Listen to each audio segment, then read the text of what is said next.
Allez, toujours au Salon des maires pour cette journée exceptionnelle pour Anews Expérience Client. J'ai le plaisir de recevoir Caroline Adam. Bonjour Caroline. Bonjour Alexandre, merci pour l'invitation au Salon des maires. Ravi de vous recevoir sur ce plateau un peu extraordinaire. Incroyable.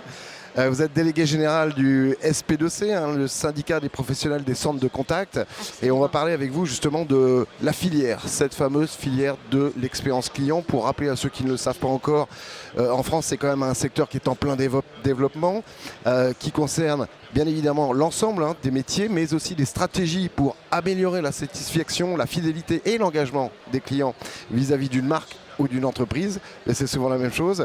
Est-ce qu'on peut refaire un petit point justement pour connaître les fonctions qu'on trouve dans cette filière aujourd'hui ? Alors, une filière déjà, on va peut-être définir ce que c'est Alexandre. Ouais. C'est un peu comme la filière automobile. C'est toute la chaîne de valeur ajoutée de la relation client. Donc ça va des marques, les outsourceurs que je représente, mais aussi les partenaires techno, les prestataires qui font toute la valeur effectivement de la relation client. C'est aujourd'hui 290 000 emplois. Ouais. Donc c'est plus que la filière aéronautique et en fait j'ai découvert que c'est plus que la filière automobile. Ah oui. Sauf que la filière n'est pas encore constituée. Et pourquoi ? Alors je pense qu'on a eu du mal à s'organiser tous ensemble puisque tu sais bien dans les marques les services clients sont des entités un peu à part mais elles sont toutes disséminées hormis chez les outsourceurs, dans différentes entreprises. Le centre interne d'EDF, ce n'est pas le même que celui de Orange ou que de Bouygues, etc.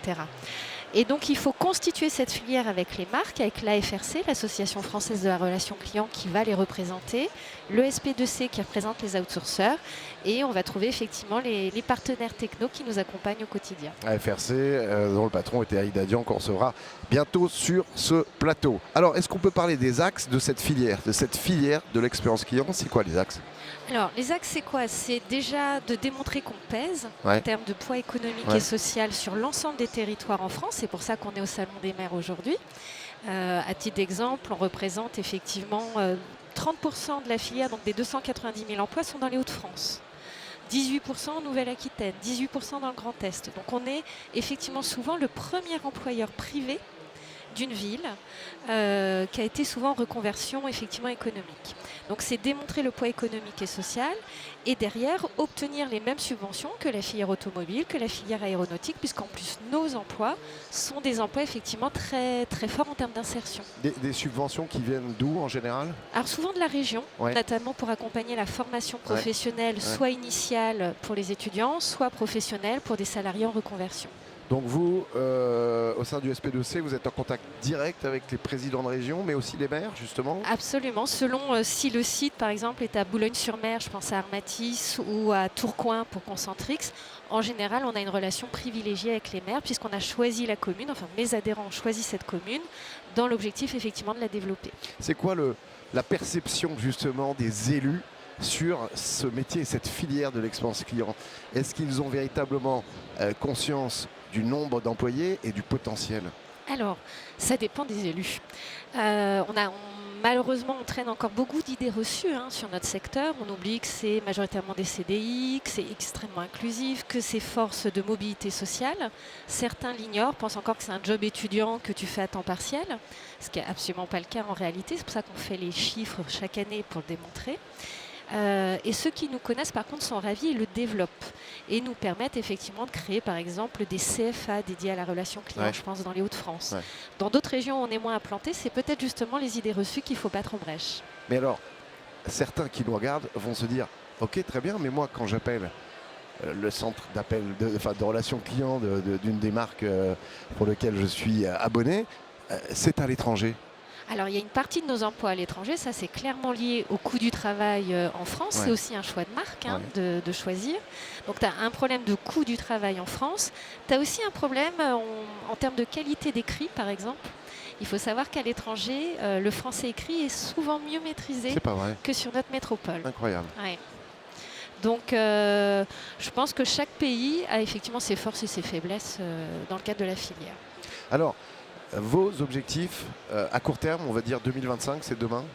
C'est demain, c'est dès lors que le gouvernement sera stabilisé, c'est de signer une convention de filière pour qu'on soit interrogé dès lors qu'il y a un projet politique qui peut nous impacter, qu'on puisse être interrogé, qu'on puisse y apporter effectivement notre contribution et obtenir effectivement des subventions en termes de formation, puisque nous on forme jusqu'à 100 heures par an, chacun de nos conseillers clients, donc c'est un coût fort important. Et on contribue comme ça effectivement à former les gens pour des emplois d'avenir. Ça va être sur la formation, ça va être éventuellement des subventions à l'installation sur Made in France et éventuellement effectivement avoir des marchés publics un petit peu plus favorables aux entreprises françaises. Cette instabilité politique qu'on vit depuis quelques mois maintenant et qui pourrait perdurer, c'est un frein justement pour le développement du secteur. Absolument. On le sait, toutes les grandes entreprises depuis le mois de juin, depuis la dissolution, ont un peu gelé leur budget. Donc tous les effets de croissance qu'on avait éventuellement prévus pour le second semestre, mais sur notre filière comme sur d'autres, sont un petit peu gelés, en termes de recrutement aussi.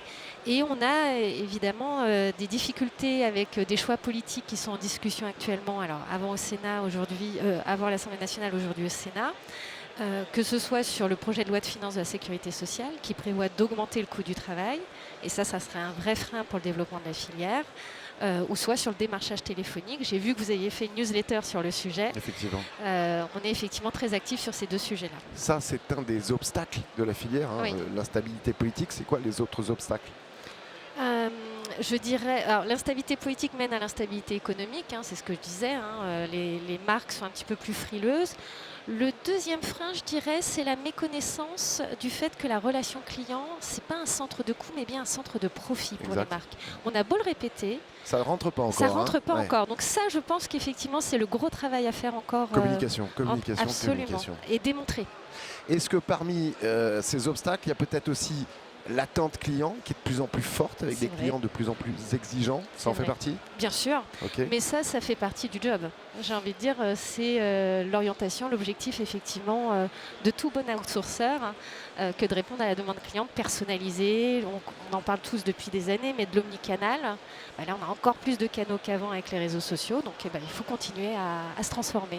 Parmi peut-être d'autres obstacles, les nouvelles technologies, l'installation de l'IA maintenant de plus en plus présente et les régulations autour de ça. Oui. Alors nous, on est plutôt pour la transparence et une régulation correcte. C'est-à-dire qu'elle s'applique à tout le monde et pas seulement aux entreprises françaises. Moi, l'exemple que je cite souvent dernièrement, c'est les robots qui t'appellent alors qu'ils n'ont pas le droit de t'appeler pour essayer de te vendre quelque chose. Ça m'est arrivé l'autre jour, c'était assez étonnant. Ah, mais tu ne le remarques pas tout de suite en fait, au téléphone. À un moment donné, je lui ai dit non, ça ne m'intéresse pas. Il m'a dit ne quittez pas, je vous passe quelqu'un. Absolument. C'est là où je me suis aperçu que j'étais...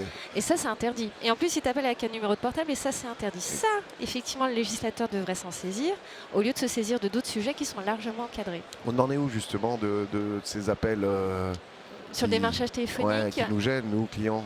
Alors écoute, tu sais, 60% de ces appels, c'est de la fraude.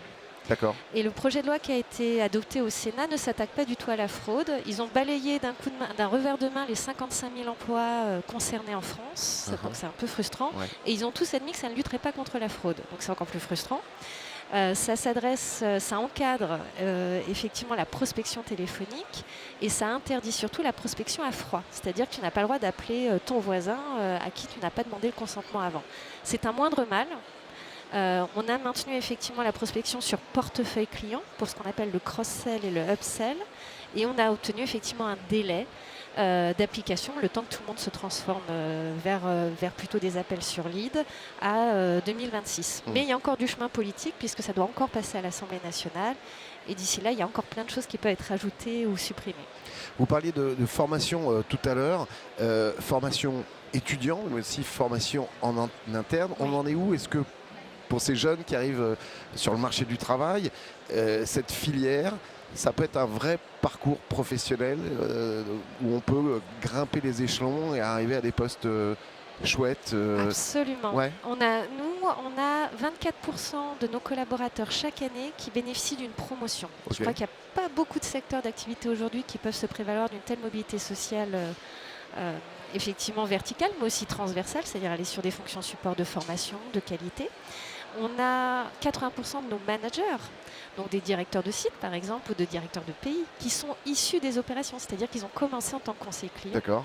Donc on le voit par exemple aussi chez les marques, il y a de plus en plus de directeurs de la relation client qui ont commencé conseiller, mais aussi en externe. C'est un vrai métier effectivement de passerelle, puisque après 2 ans chez nous, c'est plus de 250 emplois différents qui s'offrent à vous.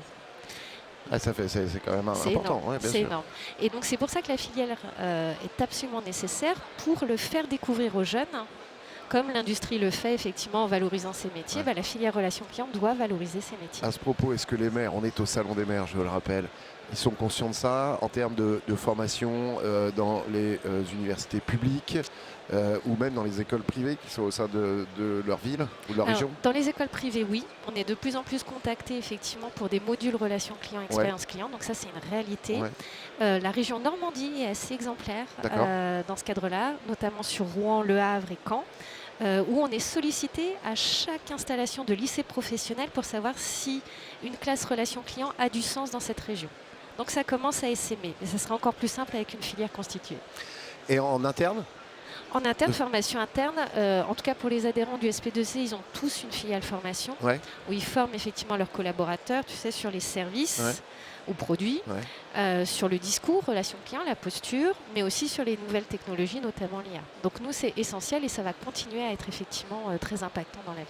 Quelques chiffres clés sur l'expérience client en France que j'aimerais qu'on commente ensemble. 75% des entreprises françaises affirment avoir des équipes dédiées à la gestion de la relation client. Ça, c'est une étude Zendesk de 2023. Qu'est-ce que ça vous... Alors ça, c'est une très bonne nouvelle. C'est-à-dire que certaines entreprises ont enfin compris qu'elles avaient un service client. Souvent, si on leur disait vous aviez un centre de relations clients, c'était oh là là, non, moi c'est absolument pas ça, c'est des sites de gestionnaires. Ça veut dire que on a commencé enfin à essaimer dans l'esprit des gens qu'il faut avoir un service client et que souvent ils en ont déjà un. Donc s'ils ont déjà identifié, je trouve que c'est une excellente nouvelle. Bon, selon une étude McKinsey de 2022, 65% des entreprises investissent davantage dans la gestion de l'expérience client en internalisant les équipes. Alors ça, je suis très surprise. Je suis très surprise parce que nous, on constate plutôt une externalisation dès lors qu'un secteur est mature sur le sujet. Il se rend compte qu'il a besoin d'expertise extérieure et donc il confie plutôt. À titre d'exemple, élu service client de l'année, 75% des lauréats, c'est-à-dire des champions de tous les champions, externalisent tout ou partie de leur relation client. Donc c'est un vrai gage de qualité, donc je suis très surprise par le chiffre. Bon, c'est une étude qu'on pourra vous fournir. Pour terminer, 88% des clients d'entreprises ayant internalisé leurs services clients déclarent être satisfaits de l'expérience offerte contre 72% pour les entreprises ayant externalisé cette fonction. 68 contre 72 88 contre 72. D'accord, et écoute, c'est extrêmement intéressant. Ça rajoute à ce qu'on disait précédemment. Alors après, ça dépend ce qu'on externalise. Est-ce qu'on externalise le premier niveau, là où les gens sont le plus mécontents, ou est-ce qu'on garde son niveau 2, là où c'est un petit peu plus compliqué en termes de valeur ajoutée, et on dénoue le problème. Donc forcément, on est plus reconnaissant face aux entreprises qui dénouent le problème. Je pense que ça dépend effectivement du segment de la relation client que tu confies. Alors, je rajoute un chiffre qui est intéressant et qui est en lien avec ça. C'est une étude de Gartner qui a démontré que les entreprises ayant 100% de leur relation client internalisée bénéficient d'une amélioration de 20% de leur satisfaction client au cours des 2 premières années. C'est fou, hein? C'est énorme. Après, le danger, c'est effectivement de rater certaines étapes parce qu'on ne peut pas être bon partout, bien sûr. sur tous les canaux, notamment avec la transformation de l'intelligence artificielle qui arrive, qui est quand même de plus en plus en train de prendre de la place. Donc il y a quand même danger à ne pas s'entourer effectivement des experts à l'extérieur. Donc ça veut dire peut-être, si on traduit ce chiffre, que les centres de relations clients se professionnalisent encore plus, soient encore meilleurs. En fait, ils deviennent intégrateurs de solutions. Le fait qu'ils travaillent avec différents secteurs d'activité et différents outils font qu'effectivement, ils peuvent être conseils en sus effectivement de leur activité habituelle, effectivement, de centre de relations clients. Et c'est ça qu'on voit, effectivement, le marché est en train de basculer de ce côté-là. Merci Caroline Adam. Merci. À très bientôt. À bientôt. Merci de nous avoir suivis sur News Experience Client. On se retrouve très vite. Ciao, prenez soin de vous.